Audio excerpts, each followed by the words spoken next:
My name is Pete Haugabook. As you see here, IFBB Pro. You guys know what that stands for? International Federation of Bodybuilders. So I'm a professional competitor. I still compete. My last show was in Columbus, Georgia in April, 50 years old. So I love it. I'm also a peak potential coach. We'll talk a little bit more about that. What we're going to talk about today, table of contents. You guys can read through it, but I'm going to go through one by one. Introduction, we're going to talk about embracing the reality of change. Sylvester brought up change a lot. You guys are a startup, is that right? You guys are a startup company. There's a lot of change. And change is a lot quicker for startups than for blue chip companies like the GMs, the Fords, and what have you. So we're going to talk about that. We're going to talk about your role as a leader. Everybody in this room is a leader. So I hope you guys associate with being a leader and in leadership. So specifically during transition.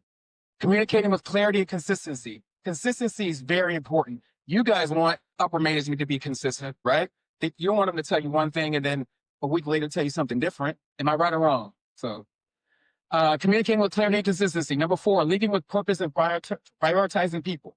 What I'm understanding is everybody has direct reports, correct? So this is very important. I hope you take away something from that. Building adaptive, resilient teams. It makes your job easier. Am I right? If people know what they're going to do every single day and they're consistent with it every single day, your job is easier. You're just leading, right? Modeling the behavior you want to see.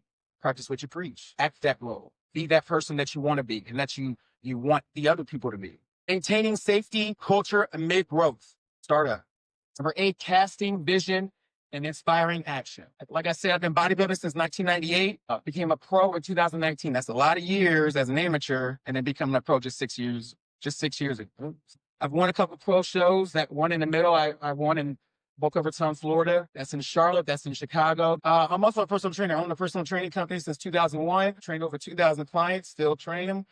I love every bit of it. Client told me one time there's 3 types of occupations, if you will. There's job, there's career, and there's vocation. A job is what you do to pay your bills, right? You need to do the job. You need to work so in order to pay your bill. Career might be something that you got your degree in or your certification in or something you're just experiencing. You say, you know what? I ain't going nowhere. What I'm going to be doing. And then there's a vocation. Vocation is what you're meant to do, what you're built to do, what you're on earth to do. That's my vocation. Let's talk about the number 1, okay? Embracing the reality of change. Is change often here? Is it confusing at times? Change is consistent in manufacturing, especially as a startup. Yeah, you guys have been here for what, 3 years? 3, 4 years? Okay. And growth and transitions are signs of progress. It's a good thing when change happens, guys. It might not feel like it. Trust me. That walkboard company I was telling you about, we had nothing. We didn't have a name at the time when we started. It was ultimate startup, but that's a sign of progress and growth. This is that hard time right now. It's hard right now, but you guys are in the forefront. That's how Microsoft got started. That's how Google got started.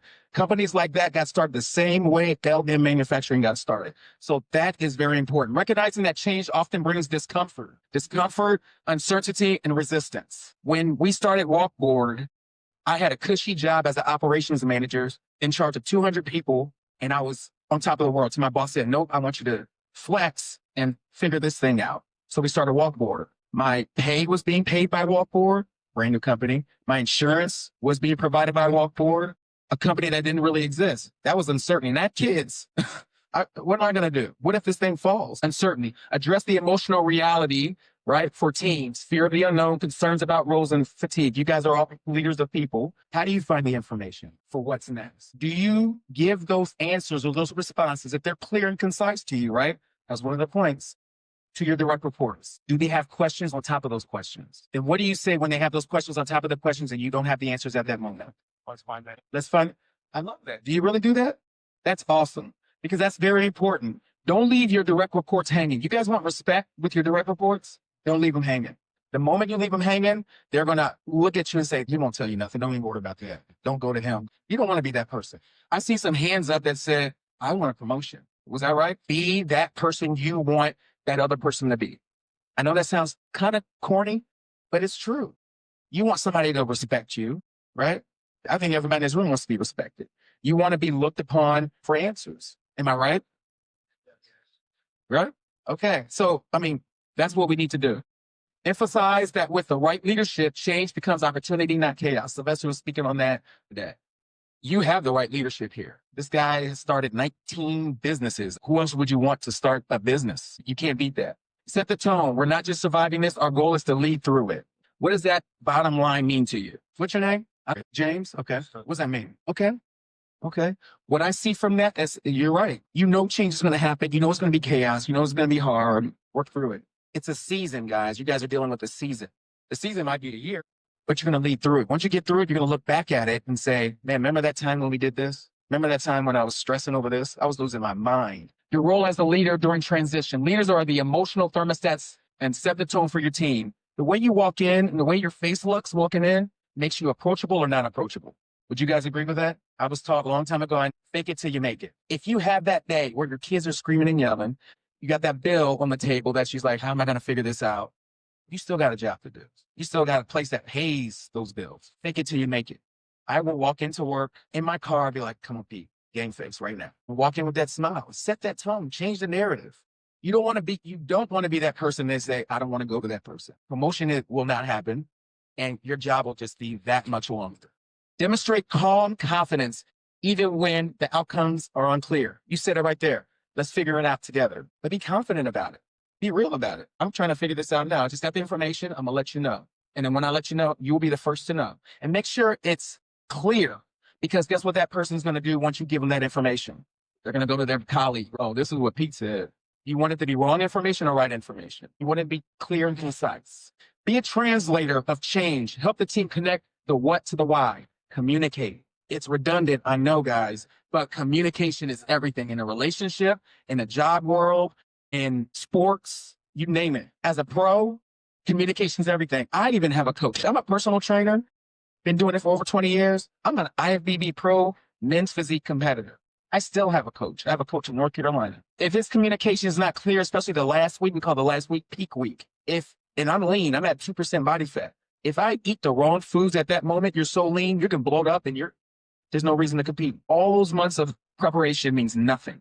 Communication. Connect the what to the why. Accept that leading through change requires more, not less, presence and intentions. Fake it till you make it, guys. Get that game face on. Walk in there, be like, I know Pete's going to come to me and ask me 1,000 questions. Give them that clear, concise information. The clearer the information is, the less likely they're going to come up to you over and over again, asking for the same answer. Would you guys agree with that? Is that clear, what I just said? Communicating with clarity and consistency. I told you guys it's going to be redundant. There's a theme here. Right? Share updates often, even if the update is, we're still waiting on answers. Don't keep on pointing at what Joe said. Let's figure it out together. If you're not sure of anything, say, I don't know, but I will get back to you. Just make sure you get back to them. Just make sure, guys. I've been that guy that never went back to that person in my early managerial career. I would just say, yeah, because I just checked the box. I was like, hey, come back to me. Guess what they do? They come back. They will come back, and then you're going to be that person at that job where they say, nope, let's figure it out. Use simple, repeatable language to prevent confusion or misinformation. They're going to spread the word to all their colleagues. This is what Pete said. Be very clear and concise with what information you're giving, and believe what you're telling them, right? Believe what you're telling them. That's very important. Clarify what's changing, what's staying the same, and what's still unknown. Again, communication. Listen more than usual. Create space for questions and concern. Reinforce message through multiple channels, meetings, walkthroughs, check-ins. Do you guys do team huddles separately for each team? Okay, awesome. So give me something. What do you guys do for your teams as a group? You guys do anything for them? You guys bring in donuts for them? Donuts? You guys, as director of transportation, I had 160 people under me. I had managers, supervisors, drivers. And one of the main things was connecting.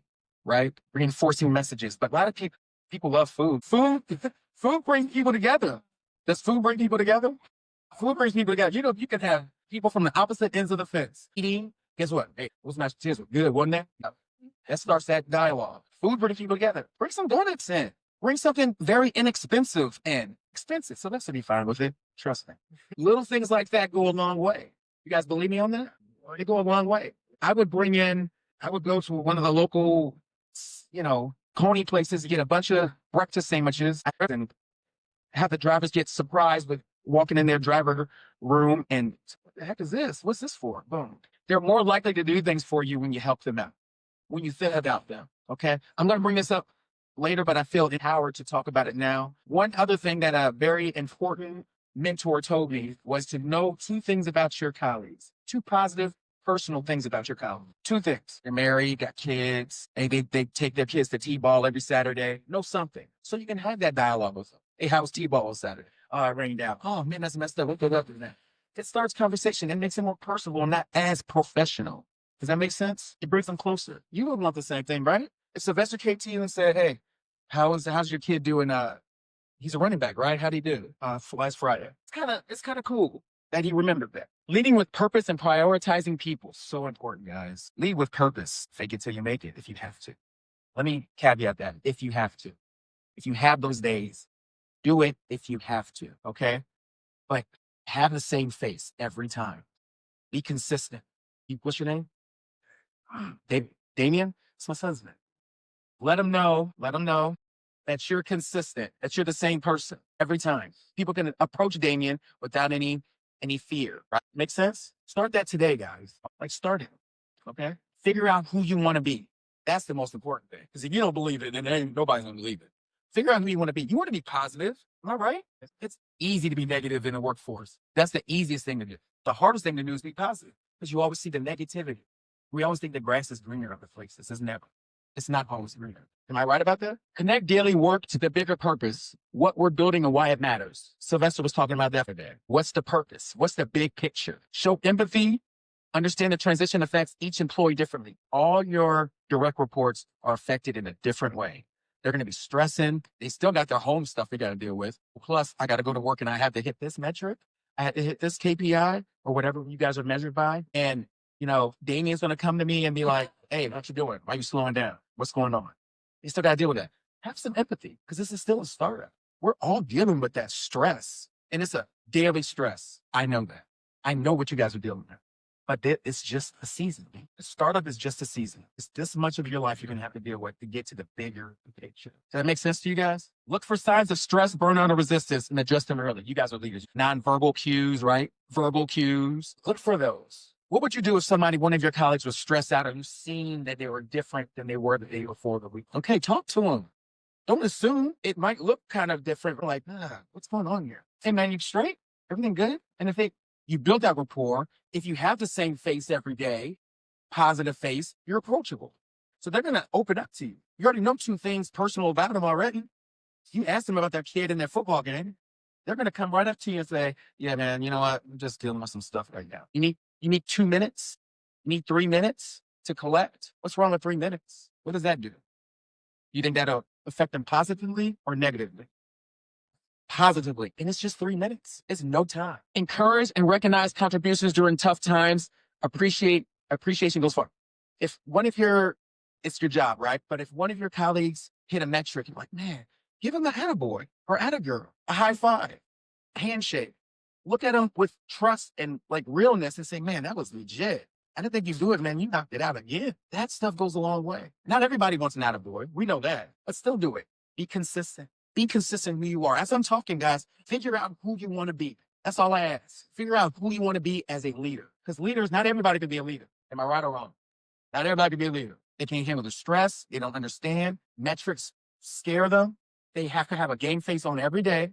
Be human first. Leadership is as much about people as it is about process. We just talked about it. Your colleagues are going to have those days. You're going to definitely have those days because your colleagues are having those days. Or you're dealing with your own personal stuff.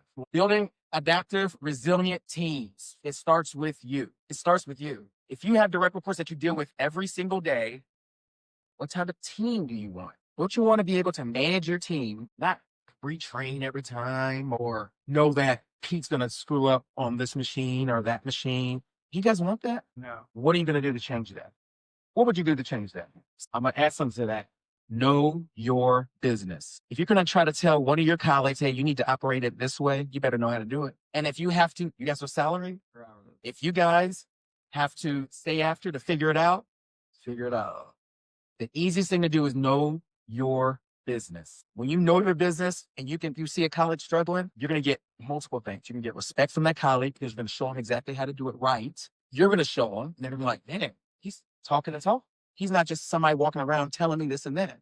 He can do exactly what I do. That's why he's a leader. Look, it might suck for you because you're salary, right? And then you're like, all right, I got to stay longer here to figure this out. If you don't know your business, know your numbers. Where are the numbers driving from? What's wrong with that? He shared legit stuff here. He showed percentages, what his returning wants, why it started. Know your business. You guys want to be leaders and keep on elevating.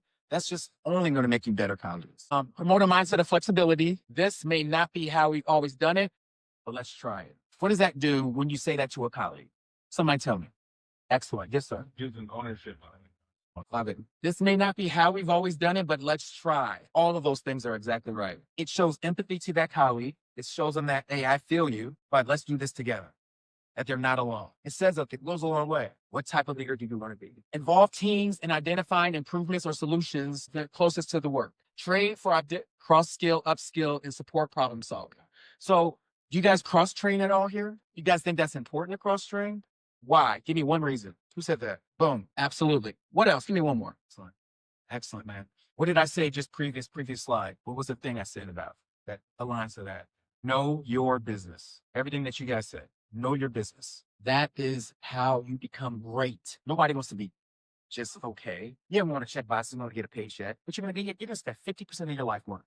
50% of your life when it's all said and done working, at least. Don't you want to be great at it here for you? Encourage learning from failures as well as successes. We're all going to make mistakes. After we leave here, we're still going to make mistakes. But we know we're going to do it, so let's learn from it. We know it's going to happen. We don't know what mistake it's going to be this time, but let's learn from it. Let's make sure that we pull from it and we're not going to do it again if it's one thing that's repeatable. Resilient teams have leaders who stay steady, focused, and under pressure. You guys are going to stress out. You guys are going to sweat. You're going to bang your head against the wall. Maybe literally, I don't know, maybe some of you guys do that. Fake it till you make it as a statement, yes, but show that face. Show that game face every day. Game face. That's respect. You're going to get respect from that, period. You might not even know what's going on. The way your nonverbal and verbal cues say a lot. Would you agree? Modeling the behavior you want to see. You want your colleagues to be great employees, good employees. Let's start with that. Great employees, be able to do their job, do it efficiently, hit their metrics, and be as happy as they possibly can from it. Agree? How do you show what accountability, calmness, and professionalism looks like while you're in action? Show it. Be open to feedback. Some of us like or don't like feedback. I'm going to be real. Sometimes when I was director of transportation, my regional vice president would be like, hey, Pete, that's decent, but man, you could do better doing this. And this is what you say it again. But I learned those nuggets. I learned those pieces. I'm like, okay, this is what he wants, but how does this make me better? How does it make me better? Yeah, this is what he wants because it hits his metrics, but how does it make Pete Haugabook better? That's what you need to pull from feedback. Is this something you could take for the rest of your life? Does that make sense? Adapt quickly. If something isn't working, adjust to that. Flex it. Communicate it, right? We're talking about communicating. Switch it up. Say, this didn't work. We can pin that. Let's try it this way because we talked about it. Let's see if this works. That makes sense? Are you guys able to do that? Flex? Change the dynamic a little bit? You guys have the power to do that? Maintain consistency. Your behavior is more memorable than your words. What does that mean to you? Brother, behavior is more memorable than words. Understand, I know how to read silence. Understand that. Now, if you know your people, like you said, understand their silence. Their silence goes a long way. Exactly. You built that rapport. You know those colleagues. Do you see them every single day? Lead by example, exactly. Reinforce culture with your actions, not just your expectations. Show it. If you're going to show a colleague how to perform a task or tell them how to perform a task, you better know how to do it. They'll call you out in 2.7 seconds. And if they might not say it in your face, they're going to tell their colleagues that. Am I right or wrong? You hear it, right? Know your business, guys. It is probably sometimes frustrating to do that. I've been doing this for 20 plus years. I'll need to learn how to do that. Yes, you do. Because you got new colleagues coming in and out all day. And they will call you out. And if you want your job easier, know your business. The colleagues will respect you and you know exactly what you do when something happens. Reinforce the company's core values and meetings, decisions, and rewards. You guys know your mission statement, your core values? Everybody in here? Raise your hand if you do. Okay. 5 C's. Learn your 5 C's. Learn them. Not because you want to check a box and say, hey, I know this. What do they mean to you? What does it mean to your team? How does using the 5 C's affect your team? Use transitions as a change to strengthen, not value your culture. Those changes are going to happen. Does that mean stronger or weaker? Maybe in the beginning, it's going to be some unknown, right? But guess what? You have to trust. Know that change, that as a chance to strengthen, that it's going to elevate you. It's going to elevate your team. Recognize and reward behaviors that align with your culture and safety standards. I'm talking about the donuts. I talk about food. It's the easiest thing to do. Easiest thing to do. Have an appreciation day. Have your own appreciation day for your team. Guess what's going to happen? If you have it for your team, they're going to hear about it. Other people are going to hear about it. Sometimes you guys are going to be forced to end up doing it. Challenge yourselves. Watch how your team changes. They're going to be, first off, what's this? What are you doing? No. And then when you're consistent with it, it'd be like, This is awesome because you're already approachable. You already know 2 facts about your colleagues, right? You have the game face on. You're a true leader. Lead by example. Follow safety protocols. Speak up. Encourage consent. Don't tell your colleagues not to talk. Speak up. They'll respect you more. You speak up. Your leadership will respect you more. But do it in a respectful way. And if it's not done, if it's not done in a respectful way, voice, think about it. Think about how you want to word it. Because people aren't going to listen to you just screaming and yelling. I'm not going to listen to you if you start screaming and yelling at me. I'm not going to do it. I'll do this until you walk out of my office. Be respectful. Be professional. You guys are professionals. You guys are leaders. Be professional about it. Say, hey, man, I got to portray this information across how I'm going to do it for this person and do it. You've already done it. It's already documented. And then follow up. Casting vision and inspiring action. Paint a clear picture of where the company is headed and why it matters. This is specifically to your direct reports because you guys still have questions, right? They're definitely going to have questions. Find the answers and give it to your team. Help teams see the role they play in a bigger story of growth and success. Everybody wants to feel like they're contributing. I want to feel like I'm getting something. That makes me feel good. It makes my job rewarding. I want to feel like I'm doing something when I'm in this system. Something. Shift from change is happening to us to we're shaping change. Change is going to happen. I know you guys get frustrated because change happens probably like this, but you guys control that. Once it changes, how are you going to form that change? How are you going to voice that change to your team? How are you going to understand it for yourself to make you promotable? End with a challenge. What kind of leader will you be in this season? That was my question I asked you guys 20 minutes ago. Who do you want to be? That is such a legit question. If somebody told me this 20 years ago, I would have had a clear answer many years ago. Challenge your colleagues the same thing. Ask them the same thing. What kind of colleague do you want to be? What kind of team lead do you want to be? And you might have to explain that question to them. Reinforce belief. We've done hard things before. We're built for this. You guys are still in business. You guys are a startup. You have a CEO who has ran 19 companies. Like I said before, you guys don't want anybody else. That's legit. That's very important.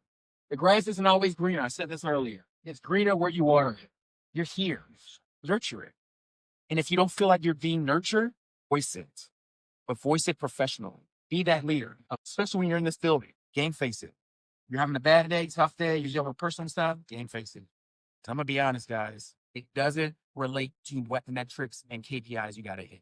You still got to have a team of 10 to 13 people that you signed up for that role, guys. Am I right? Sign up for that role. There's certain pieces that are associated with that role, no matter what. That's one of them. Running from difficulty means missing the opportunity to lead through it. Don't run from the problems, guys. That's the worst thing. What happens when you run from a problem? What happens if you don't pay that bill? You're like, I'll just wait till. What happens? Boom. Same thing with issues. Same thing with problems. We'll deal with it later. That's what happens. You have the power to shape your environment. You guys have it's change. That change. Shape it. You guys are leaders, man. Are you guys leaders? On 3. 1, 2, 3. I'm a leader. Be a leader then. Be a leader. You sign up for that role. Leaders come with specific bullet points that are non-negotiable. Be that leader, guys. Because people are looking up to you. They have to come to you. Let's deal with it. Don't be scared of change. Don't be fearful of a mistake. Just learn from it. We talked about that earlier, right? Learn from it. The most rewarding grass is the one you help grow. You guys are in the forefront of something great. Something great. These are the takeaways I want you guys to have for this. Embrace change. Don't resist it. Do you agree with that? Embrace it. Take it. Don't be scared of it. You're a part of a startup. It's rare. You have a CEO who started up 19 businesses. That's amazing. Your leadership sets the tone. Guys, nonverbal and verbal cues. You walk in like this, you think somebody's going to approach you? I wouldn't approach you.